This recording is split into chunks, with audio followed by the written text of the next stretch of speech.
ওই দিন আমিও কি করব, তোমাকে ওই খাঁচা করে নিয়ে জঙ্গলের মধ্যে ফেলে দিয়ে আসবো। তো আজকে তোমার দাদুকে আমরা ওই জঙ্গলের মধ্যে ফেলে দিয়ে আসবো। আজকেও ঠিক তেমনি একটি বাবা এবং ছেলের ঘটনা শুনবো। একদিন একটি ছেলে কি করছিল, তার বৃদ্ধ বাবাকে কাঁধে নিয়ে যাচ্ছিল। কাঁধে নিয়ে যাচ্ছিল, কাঁধের মধ্যে একটি ঝুড়ি আছে, ঝুড়ির ভিতরে বৃদ্ধ বাবা। ওই ঝুড়িতে করে বৃদ্ধ বাবাকে কি নিয়ে যাচ্ছিল। তো সাথে তার একটি ছেলেও আছে, ছোট একটি ছেলে আছে। তো অর্ধেক রাস্তা যাওয়ার পরে ছোট ছেলেটি বাবাকে প্রশ্ন করলো, বাবা বাবা, দাদু ভাইকে কোথায় নিয়ে যাচ্ছ?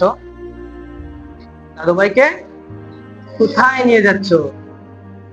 তখন সময় বাবা বললো, তোমার দাদু তো অনেক বুড়া হয়ে গেছে, বৃদ্ধ হয়ে গেছে, ঘরের কোনো কাজ করতে পারে না, অযথা বসে বসে কি খাবার খায়, অযথা বসে বসে কি করে খাবার খায়। তো আজকে তোমার দাদুকে আমরা ওই জঙ্গলের মধ্যে ফেলে দিয়ে আসবো। ওই জঙ্গলের মধ্যে কি করব, ফেলে দিয়ে আসবো।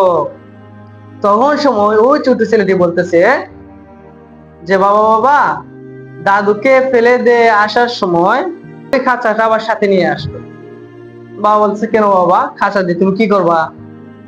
ভাবছে হয়তো সে খেলাধুলা করবে, এই জন্য বলছে। প্রশ্ন করলো ছেলেকে যে বাবা, তুমি খাঁচা দিয়ে কি করবা?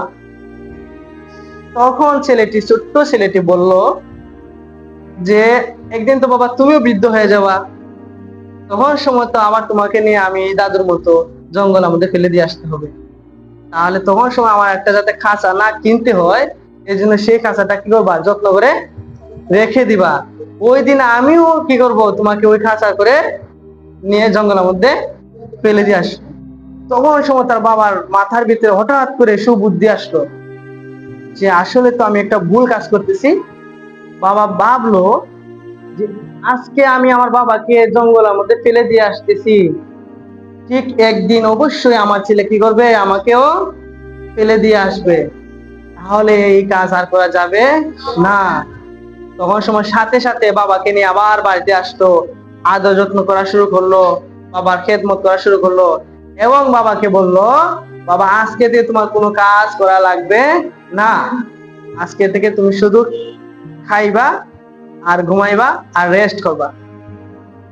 ওই ছোট্ট ছেলেটি যখন সময় দেখলো বাবার যত্ন করতেছে, তখন সময় ওই ছোট্ট ছেলেটি এসে আবার বাবাকে বলতেছে, বাবা তুমি তো দাদু ভাইয়ের অনেক যত্ন করতেছো, তাহলে তো বাবা আমিও বড় হয়ে তোমাকে এইভাবে যত্ন করতে হবে, তাই না?